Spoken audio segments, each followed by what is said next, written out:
has been written about the reason for his success. Now, at that time, we're looking at the time when 61, 62, there was the Nehruvian phase. After that, there was this thing about idealism and people never believe in idealism and do everything for the country. And growing cynicism about it, like people getting so cynical about the whole thing, and they were not achieving, they were achieving. Now, what do you think was the real reason? We fancy this as a reason behind the kind of characterization you did, angry young man who wanted to go out and achieve, not just live on idols. So do you agree with something like this? I think that this question is best answered by what Mr. Javed had to say. Some interviews that I have seen of his. Javed Saab and Salim Saab were the writing duo of a lot of my films during that era, be it Zanjeer or Deewar or Sholay or Pathar, Trishul. And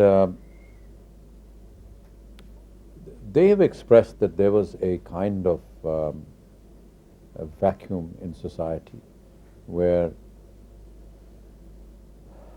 the common man felt that the establishment is not attending to his needs, his desires,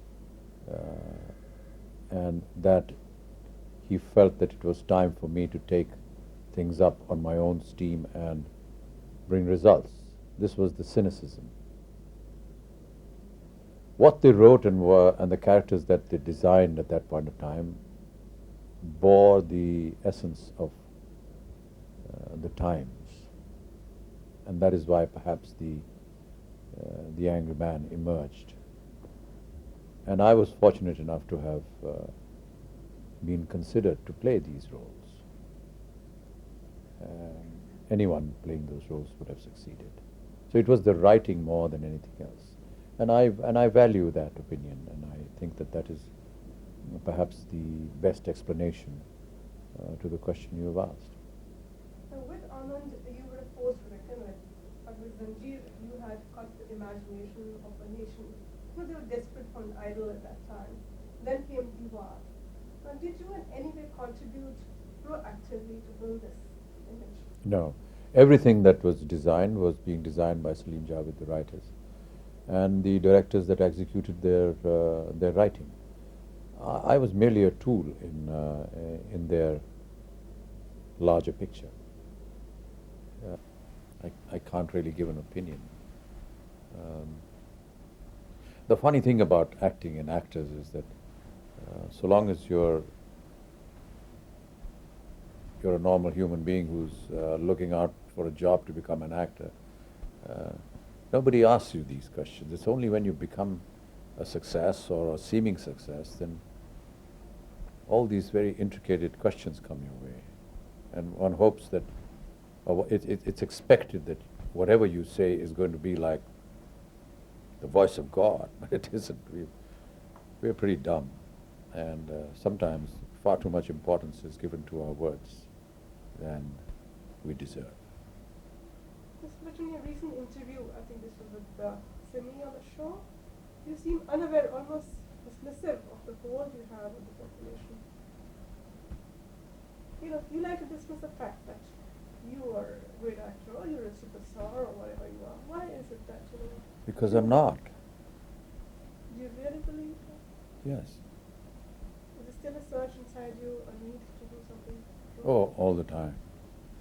All the time. Need to do something different, something new.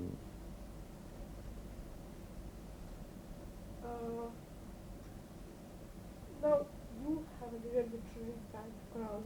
Now, how much of intensity is required from the literary tradition of your father? Do you express it in your profession? I wish I could. The written word is very far and few in Hindi cinema, which is of any literary value. That's a sad part.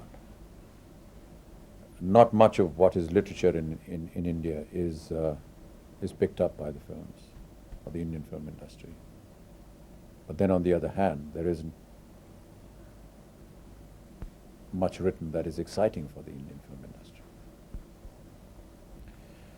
Yes, I would like to incorporate the intensity of my father's works, and perhaps if there is an opportunity in the future, I would like to do that. But for the moment, one has to just be content with what is written for you, given the format, given the limitations of commercial cinema. One tries to bring in perhaps some good thought, some good expression, perhaps the usage of some good words, or the fact that certain words are pronounced correctly and spoken well, with the correct intonation and the correct meaning. That in itself is quite satisfying, and I hope that that I will be conscious of that, and that I will endeavor to not compromise as far as that is concerned. But that's just like a drop in the ocean. We need to do much more if we need to have or invite more literary work in Indian cinema. People will remember my father for thousands of years. They've already started forgetting me. Can you decide if you like any of your father's? I can do the one that you just talked of. It's a personal favorite of mine as well, and I think it's so apt in today's life, which talks about the rush of life and how we are placed in that.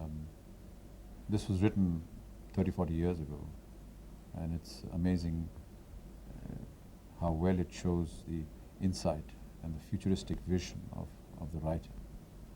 That something that was done 30, 40 years ago is still very valid, alive and meaningful. जीवन की आपाधापी में कब वक्त मिला, कुछ देर कहीं पर बैठ कभी ये सोच सकूं, जो किया कहा माना उसमें क्या बुरा भला। जिस दिन मेरी चेतना जगी मैंने देखा मैं खड़ा हुआ हूँ इस दुनिया के मेले में, हर एक यहाँ पर एक भुलावे में भूला, हर एक लगा है अपनी अपनी दे ले में। कुछ देर रहा हक्का बक्का भौचक्का सा, आ गया कहाँ क्या करूं यहाँ जाऊं किस जा, फिर एक तरफ से आया ही तो धक्का सा, मैंने भी बहना शुरू किया इस रेले। On the one hand, especially you're so comfortable saying your father's poetry. On the other hand, we have Dancing with the Young Girls, Amitabh Bachchan. How is it that you balance the two? Well, just get up and start dancing. Simple as that. Now, in like we just talking about foreign films and all, abroad we have actors like De Niro and all, looking at scripts, getting scripts written for themselves, and doing films the way they want to.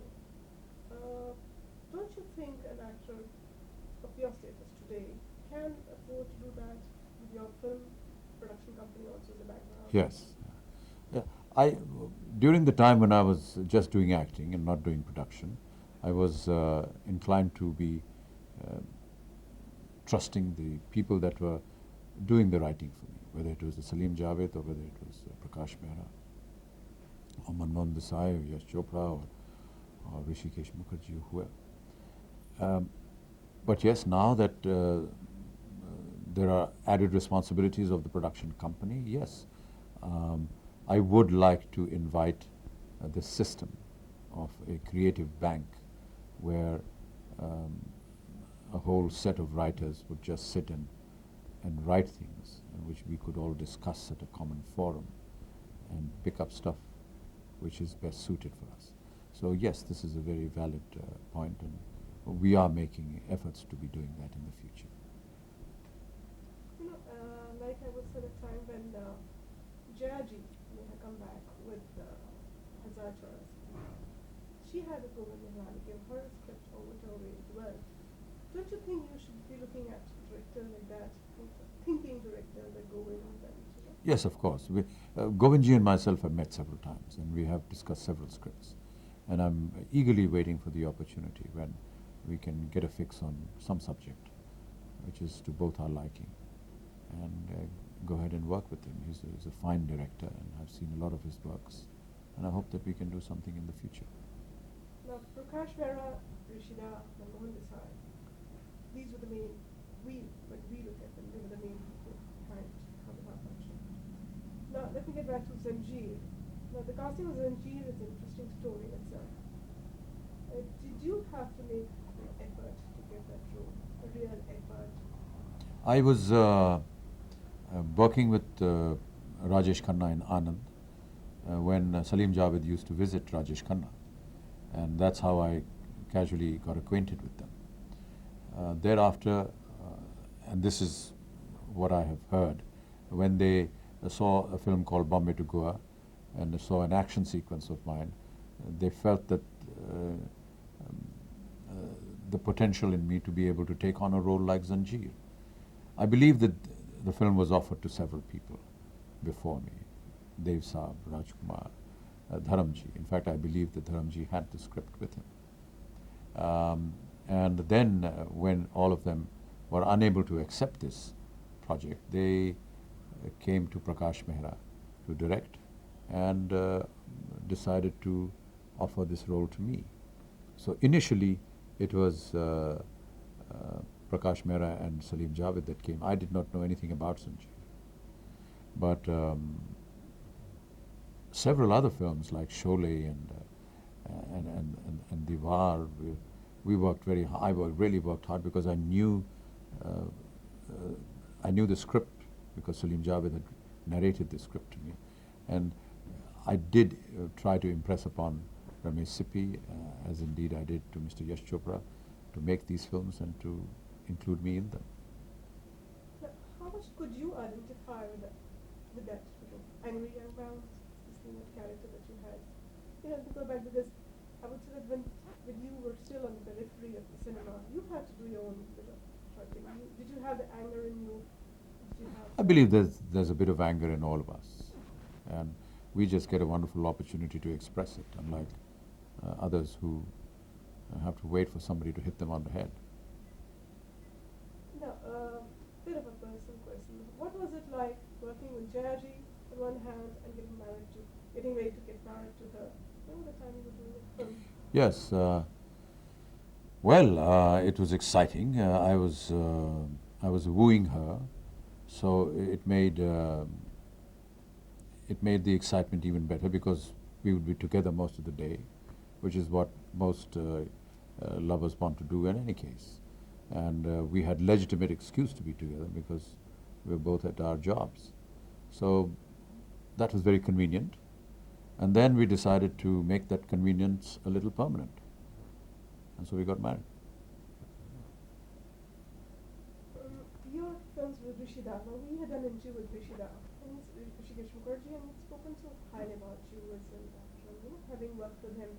But your films with Rishida are so different from the Masala films. How would you rate Rishida, working with Rishida, with your relationship with him? One of the finest directors that we have. And he has always stuck to his convictions and the power of his convictions. And that's what he has been able to convey in all his films. He has not pandered to the typical commercial genre. He has created a genre of his own and succeeded. An excellent technician, a person who knows the craft backwards, a fantastic director for any actor. I never had the slightest problem of either being able to understand an attitude that I had to adopt in the film, or what I should be wearing, or how I should be saying my lines. And most of the time, we used to jump scenes, we used to jump sequences, and he was always right. An excellent human being, a person whom Jay and me treat as our godfather. And I always seek his blessings on any important occasion in my life, be it my daughter's wedding or my own marriage. I wish and hope that I could work again with him, provided he has something in mind for me. What else can I say? Is it true that he was only one director whom you didn't ask the script, or we didn't really give anybody the script? He said, come on the set and do this film. Absolutely right. You don't question Rishikesh Mukherjee. You just obey. And still do it today also. Absolutely, yes. in Anand, you were a star. You were a star in the making, and Rajesh Khanna was already the star who was already made. So were you nervous working with Rajesh? But of course, the whole attitude of working in front of a camera is in itself very daunting.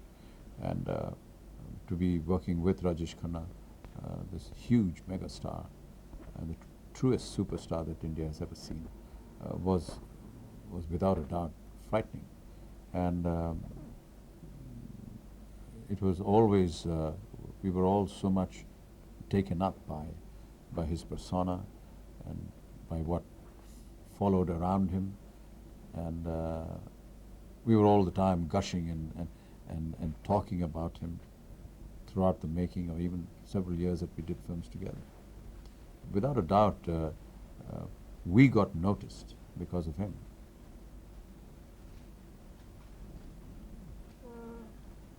You did a lot of these kind of films, the reject, the outcast, the wrong, you know, with films like Trishul, Deewar, Lavaris, and you got that name, Vijay. Was it sometime in real life was that you reacted to that name, Vijay? No, this was Salim Javed's interpretation. They felt that their leading man should be called Vijay, and so it was. Mr. Bachchan, looking at your career path, looking at you personally, one feels that you are a workaholic. Am I right or wrong? It's purely out of compulsion. I really have no escape from this. My circumstances are such that I have to do the work, so I do it. You have escaped from this life. I did, yes. I took a break for 5 years, and which was very exciting, and it was self-imposed, so I don't know whether I shall be able to do that again. Would you like to do it? Oh yeah, sure. In Bombay, in the Bombay film industry, a lot of people look at one of those things to go to Hollywood and do films. Have you desired to go to Hollywood and do English films? Sure, this is. I'm sure that anyone who is connected with cinema in any part of the world has a desire to go there, because that is the #1 industry. But I don't see how I would be accepted there, or Hollywood would accept an Indian star or an Indian actor. Have you made any? No, I haven't. I haven't gone out deliberately looking for work there. But then that's primarily because I don't see how an Indian actor will fit into a Hollywood scenario. An Indian looking actor, we had Omar Sharif from this one. Yes, of course. But that's a different story. Finally, what about your forthcoming films? Lal Baksha, Yes. I think Lal Baksha we already spoke about it. Yes, I think we've spoken at length about that. That's, I think, probably next on the anvil. Bade Miyan Chote Miyan is also ready, and perhaps will be seen in August. There's Mehul Kumar's next, which is Kohram. There's Hindustan Ki Kasam being directed by Veeru Devgan, in which I'm doing a guest role. There's S. Ramanathan's film, yet untitled, which is about 8 or 9 reels ready. And there's a Padmalya film from the south on a remake of a Tamil film called Suryavansham. These are the ones that are immediately going to be coming. You've got your bag more than full. Yeah, my bag is full. If I were to ask you which has been your most satisfying film so far? Very tough to say. Very tough. There have been several, yes. The most... Some films that I did with Rishikesh Mukherjee, some that I did with Salim Javed, some with Prakash Mehra, Manmohan Desai, Yash Chopra, some with Tinu Anand and Mukul Anand, the odd ones there. I guess they were very satisfying experiences. After I touched with one film which I particularly liked, Shakti. Uh-huh. How was it working with Dilip Saab? Wonderful. A realization of a dream, because Dilip Saab is my idol. I always admired him and still do. Admired his work, greatly inspired by his work. I've been watching him from the time I was in school, and then to be suddenly face up with him in the same medium that I had been admiring him in was just too much to contain. And what a wonderful experience it was. Finally, and not finally, is celebrity father and son team. Are you planning something on those fronts? Let us say that we are not planning, but at least we're thinking on those lines. And if it is feasible and if it is acceptable, we shall most certainly be together.